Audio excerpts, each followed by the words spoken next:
Hello बच्चों, कैसे हो आप लोग। एकदम बढ़िया। तो आज हम पढ़ेंगे स्पेसिफिक हीट कैपेसिटी। तो चलिए शुरू करते हैं।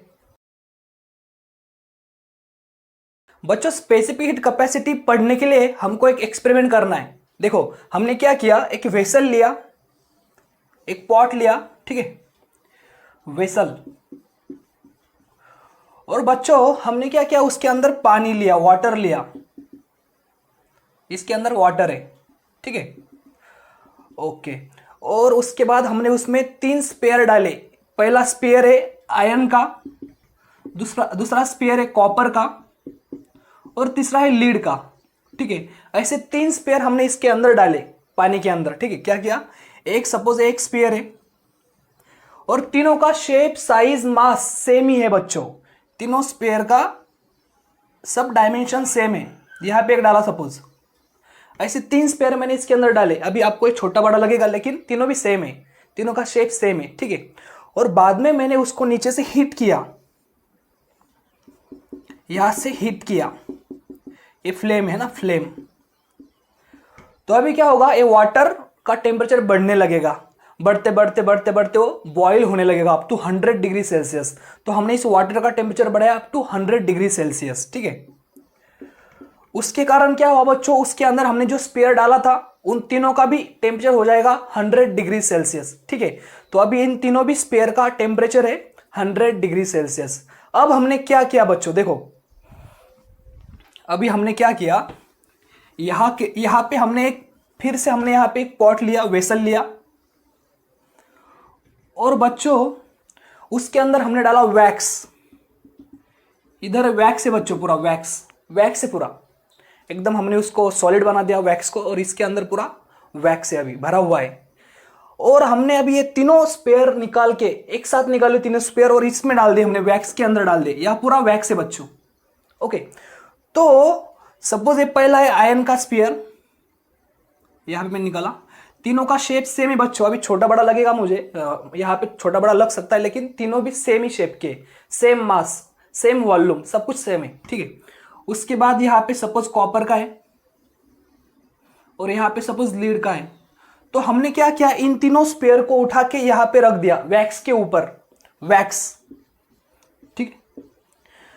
अभी क्या हुआ, इन तीनों का टेम्परेचर सेम था, कितना था, 100 डिग्री सेल्सियस।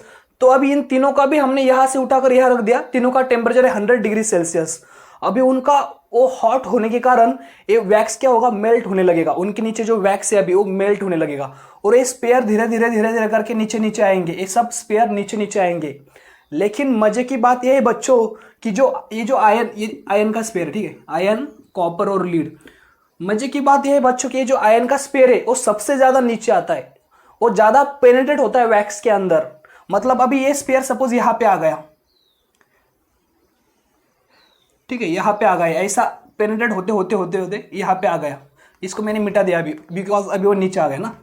उसके बाद बच्चों ये जो कॉपर का स्पेयर होता है ना, वो कुछ कम नीचे आता है, मतलब यहां तक, यही तक ही आता है वो। सपोज यहां पे मैंने यहां निकाला, सपोज ऐसा।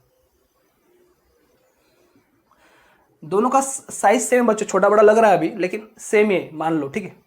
और बच्चों ये जो लीड का स्पेयर है ना, वो और कम नीचे आता है, मतलब वो यही तक ही आता है। फॉर एग्जाम्पल यही तक ही आता है वो, ठीक है। तो हमने देखा बच्चों कि जो कॉपर आयरन का स्पेयर था वो सबसे ज्यादा अंदर गया।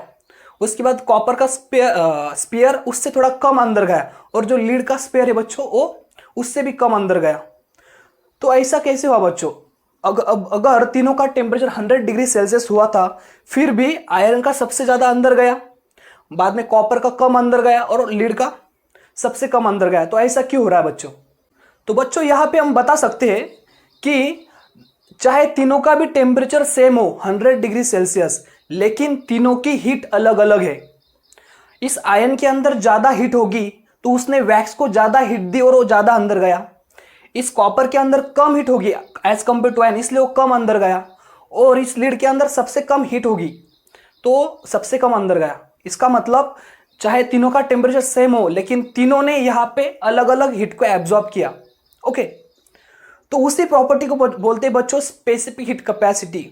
मतलब ऐसी कोई तो भी प्रॉपर्टी है जो हर सब्सटेंस के लिए अलग अलग होती है। आयरन के लिए अलग, कॉपर के लिए अलग, लीड के लिए अलग। तो उसी प्रॉपर्टी को बोलते हैं स्पेसिफिक हीट कैपेसिटी। ठीक है, मतलब अलग अलग सब्सटेंस सेम टेम्परेचर पे अलग अलग हीट एब्जॉर्ब करते हैं। यहाँ पे आयरन ने ज्यादा हीट एब्जॉर्ब की एज कंपेयर टू कॉपर, और कॉपर ने ज्यादा की एज कंपेयर टू लीड। ठीक है, और हम बोल सकते हैं फिर specific heat capacity for iron ज्यादा होगी एज कंपेयर टू कॉपर, और कॉपर की ज्यादा होगी as compare to lead, because उन्होंने अलग अलग हीट को एब्जॉर्ब किया था। तो that is the specific heat capacity. You can write down the definition. क्या होती है बच्चों definition of specific heat capacity? आप बोल सकते हो the amount of heat energy required, the amount of heat energy required to raise the temperature of unit mass of a substance, to raise the temperature of unit mass of substance by 1 degree Celsius, by 1 degree Celsius is called specific heat capacity। ठीक है, तो अगर हमको इसकी कोई भी unit mass, suppose for example unit mass मतलब 1 kg या 1 ग्राम, ठीक है, उसका टेम्परेचर बढ़ाने के लिए हमको जितनी हीट चाहिए ना बच्चों, टेम्परेचर बढ़ाना हमको 1 डिग्री सेल्सियस से, तो जितनी हीट चाहिए उसको हम बोलते हैं स्पेसिफिक हीट कैपेसिटी। ठीक है, और वो अलग अलग सब्सटेंस के लिए अलग अलग होती है। So that was about specific heat capacity. Next lecture में और कुछ इंटरेस्टिंग टॉपिक पढ़ेंगे, तो रुकते हैं हम यहाँ पे। Take care.